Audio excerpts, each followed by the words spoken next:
When does the comedy start? What's your name, sir? Like shoe rack, you're called rack in your work rack. It's one of those things. If you don't think the comedy started, you're right. And if you think that comedy has started, you're right, because it's a very individual thing, isn't it?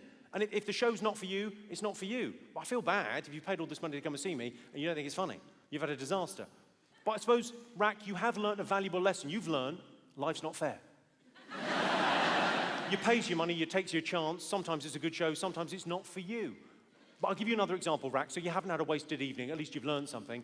Another example of how unfair, Rack, our society is. Let's say if a man, you're right, sir, let's say if a man sleeps with loads and loads of women. What is he? He's a stud, he's a player, he's admired in our society. That isn't an opinion, that's fact. If a guy sleeps with loads of women, he's a player, he's a stud, he's admired. But if a woman sleeps with loads and loads of men, she's called Rack's mum.